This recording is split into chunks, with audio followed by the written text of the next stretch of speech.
The existence of ancient man and their civilizations can be found in many places upon this vast, diverse planet that we call Earth. But few can offer the rich diversity that lie beneath the waves of the Aegean Sea or upon the islands that dwell within it. From these islands, civilization, democracy, and the simple act of reasoning to conduct our daily lives originated, creating the model for most of the world's modern civilizations and economies. The islands of Greece hold thousands of years of mysteries and treasures from prehistoric man and ancient Greek mythology through thousands of years of war and occupation by foreign rulers.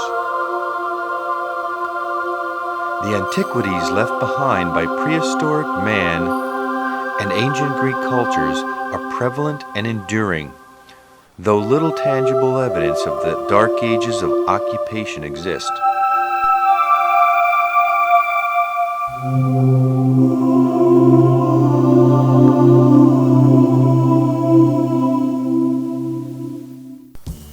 A testimony to the durability of the Greek culture can be found in the architecture of white and blue.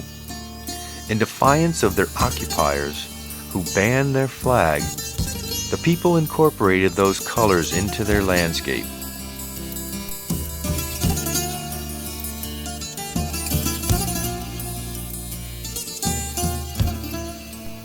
Greek history spans prehistoric time, but ironically, the nation we know as Greece today has only been in existence since 1947. This fledgling country's people are proud and unassuming, with a strong feeling of nationhood steeped deep in tradition and culture.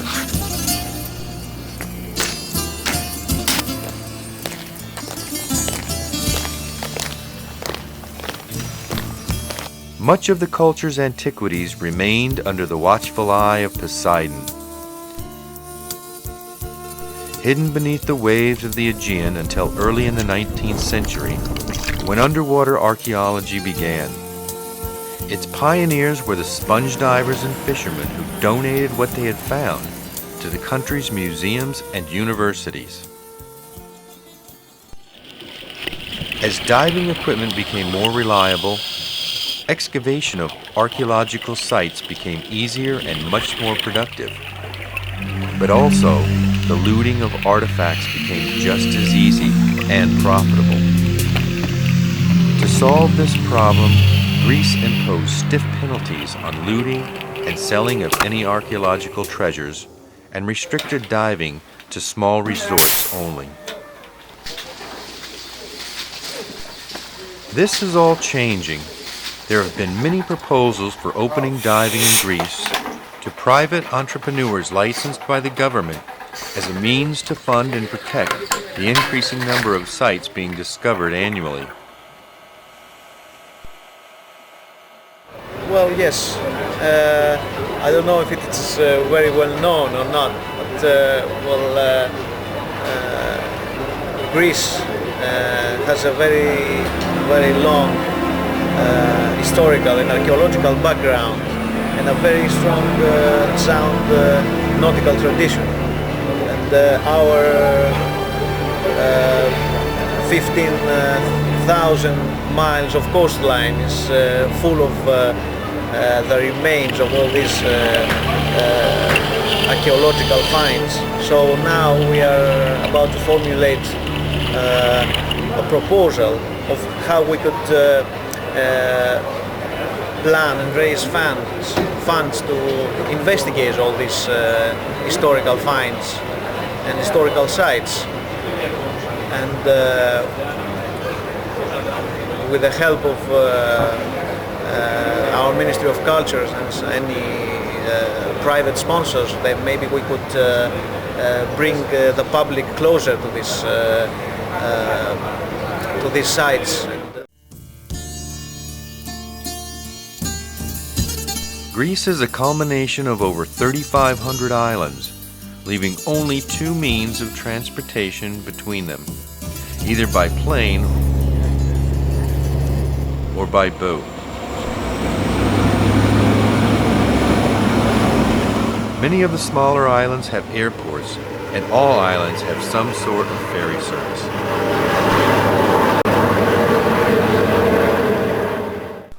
From Athens, we fly to Mykonos, one of the most famous and well-known vacation islands in Greece. On the island of Mykonos, the white and blue representing the flag is a dominant feature throughout the narrow streets and alleyways. During the summer months, these streets are filled with thousands of tourists and vacationers from all over the planet. The culture and nautical history of people who live by the sea is everywhere.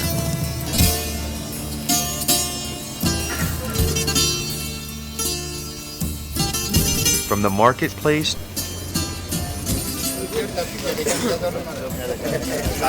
to the boats that bring in the catch, to those who prepare the catch,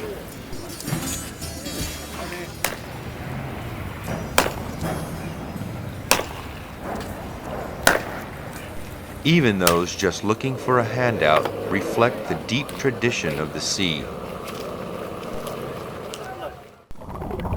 The underwater landscape is a generic formation of volcanic rock that has formed reefs extending from just a few feet below the surface to several hundred meters down.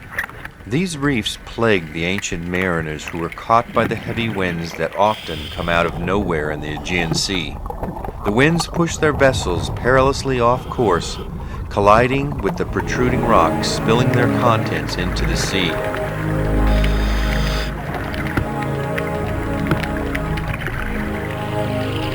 These ancient shards of pottery have been lying here for over 2,500 years,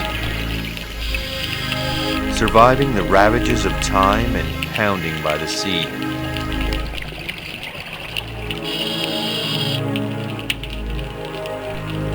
Many of the fully intact amphora have been removed by archaeologists for study or looters to sell on the black market, leaving behind only shards of the past of a once great civilization.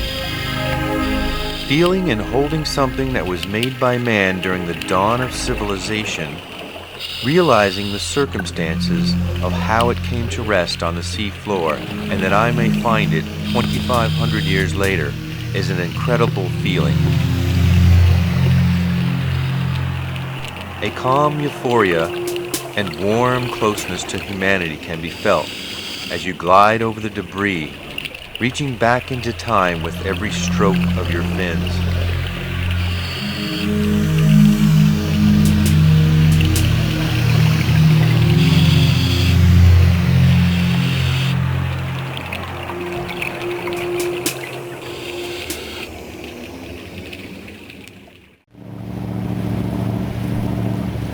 Leaving Mykonos, we continue our journey by boat aboard the Aphrodite, across a pristine Aegean Sea along routes traveled by man over several millennia.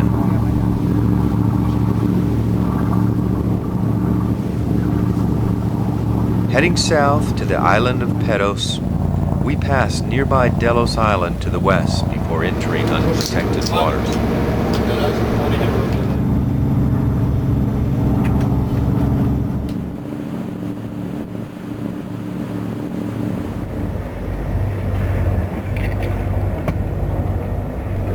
Arriving in Peros, we are greeted by our local guides as well as curious onlookers and fishermen unfazed by our presence, tending to their nets. The local divers brief our team about the site, and then we transfer dive equipment to the small but fast inflatable.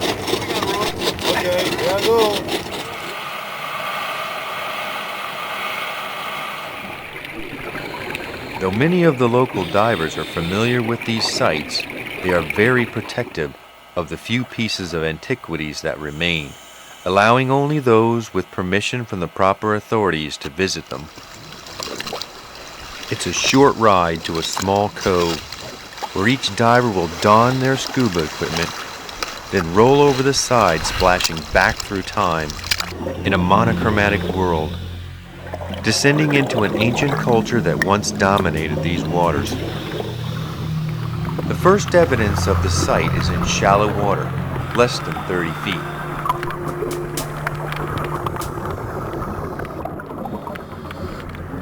Empty craters formed by large amphora that were routinely used for transport of wine and oil are all that remain.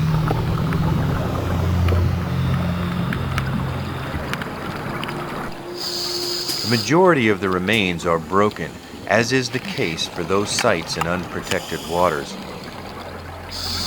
From these remains you can only speculate how the raging sea pounded the ship into the rocks, her contents spilling out and then strewn about the reef, tumbling down the steep cliffs to the sandy bottom below.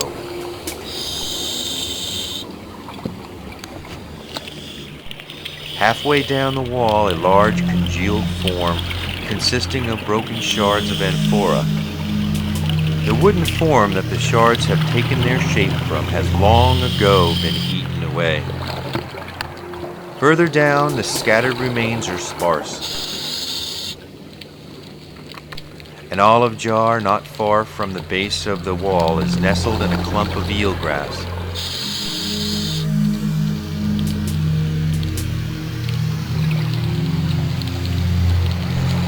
Not far away, another lies precariously on an outcropping.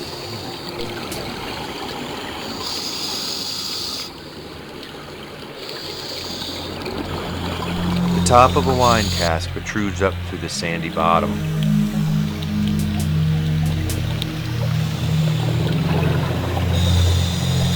Just the neck and handles of olive jars set atop the sand, most likely discarded by looters or local souvenir hunters. The presence of both the tall, long neck and handle amphora and the short, rounded type can be found from the 5th century BC through the 5th century AD, a span of 1,000 years, another testimonial of the durability of the Greek culture.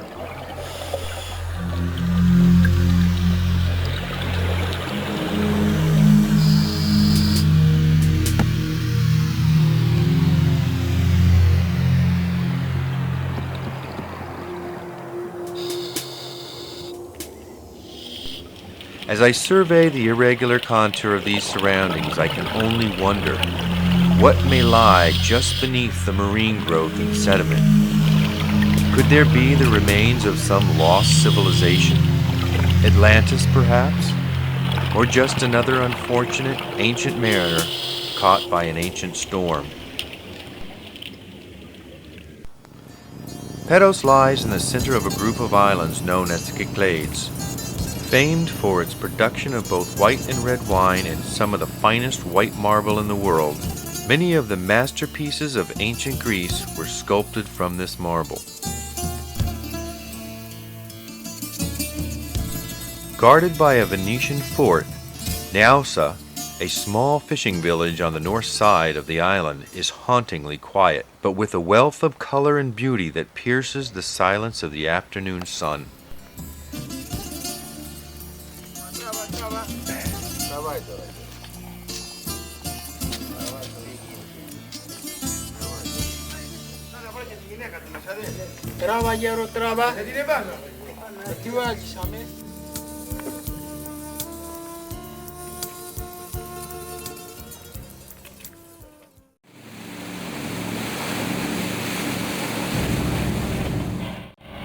We depart Naousa, heading north, then east, around Pedos, turning south towards our next destination.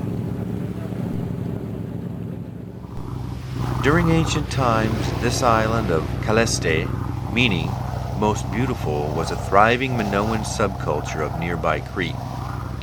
Today known as Thera, or more popularly known as Santorini, this island is the most extraordinary sight in the entire Mediterranean. The island of Santorini consists of the eastern rim of a crater formed by the world's greatest volcanic eruption in history.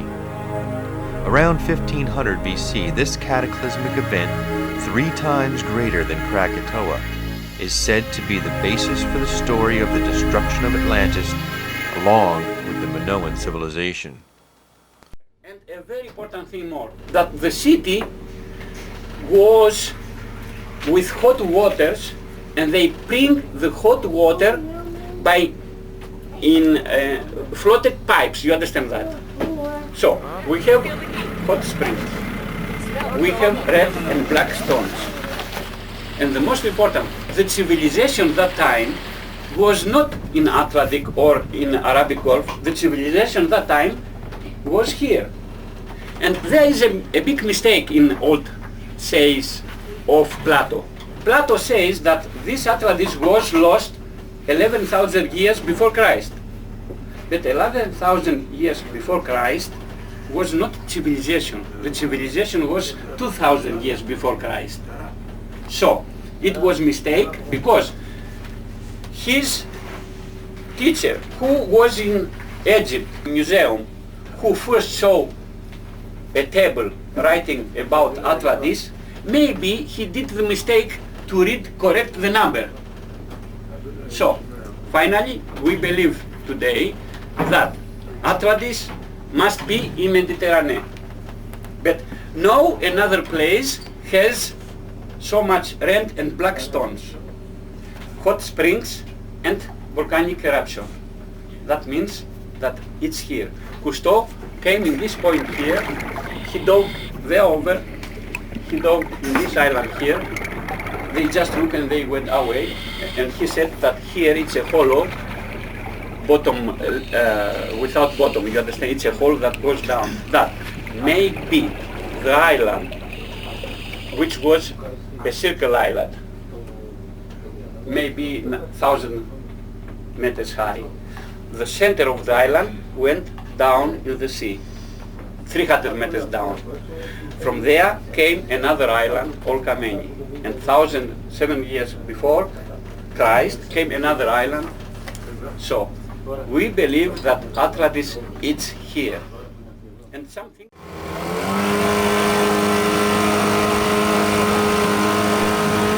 Like rings of a tree, each of the layers of rock indicates a period of time. But here these rings reach back millions of years. In 5 meters you can see 5 different colors: green, black, red, brown, again red, again black.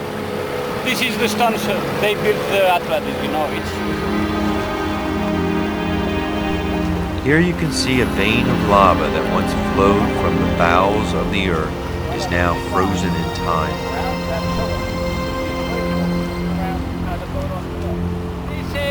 Was connected with the main island. You see the different colors from the volcano.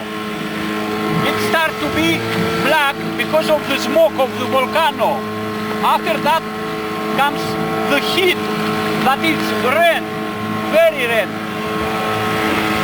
All these colors, it's millions years ago, you know, millions years ago.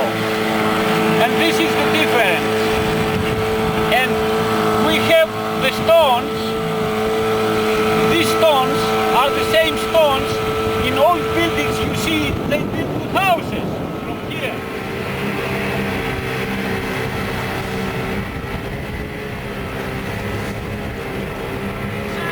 It's the Greek Viagra. You eat them and it's Viagra. You understand me, yeah? We have many here. With his homemade catch pouch, Lucas insists we dive here to share with us his skills and knowledge of the island below.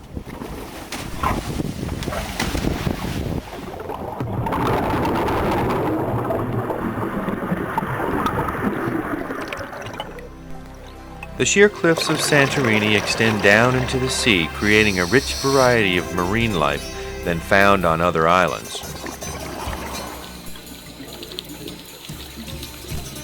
Yellow and violet sponges cling to the vertical rocks.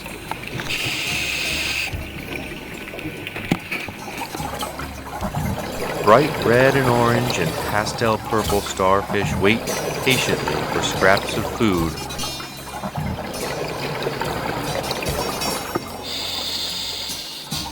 Along with sea cucumbers and urchins that dot the landscape.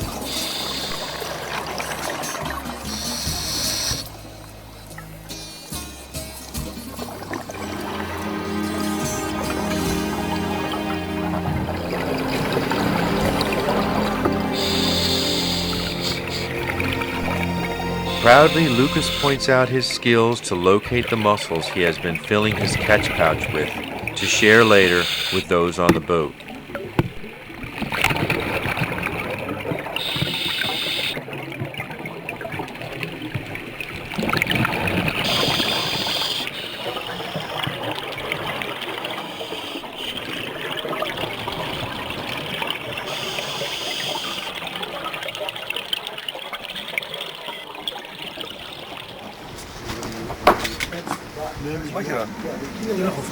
Αλλά δεν έχεις φάει καμία φορά.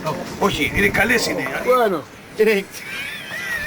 Εντάξει, θα τις κόψει και όλες.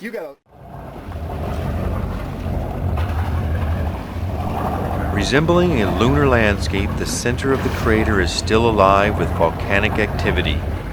Sulfur stains the rocks and fills the air with foul odor. The hot gases percolate up through the rocks, warming the water inside the crater. Make sure you get it first. Oh, la la. Too hot. Hello. Or more like lukewarm bath water. It's probably more like 90 degrees. Oh, you'll get warm fast.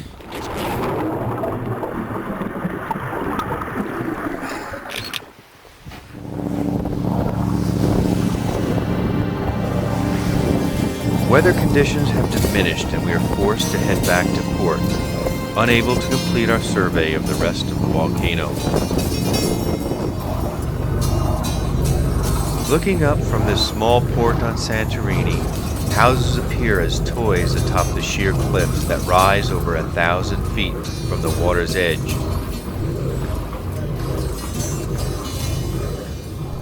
From this tiny port, the only route up is by foot.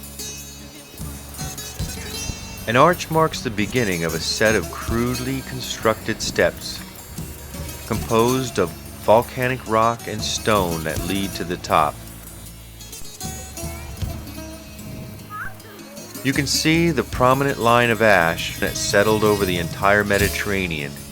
Here on Santorini, it's as thick as 200 feet. At the top, another arch marks the end of the lengthy ascent.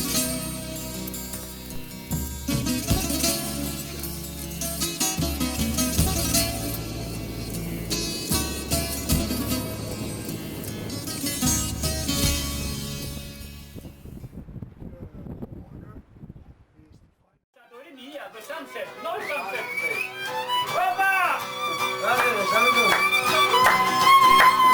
Lucas has prepared a party for the last night of our odyssey. Local musicians play tirelessly.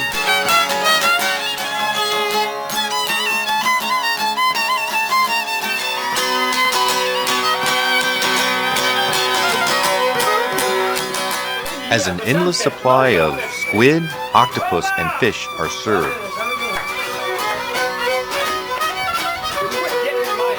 Everybody else is doing the same technique.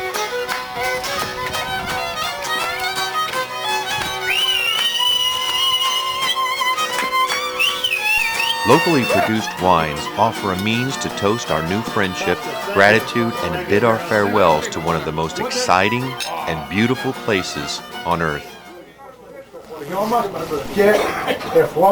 We're coming to see the village. Be happy here and long life. All the best.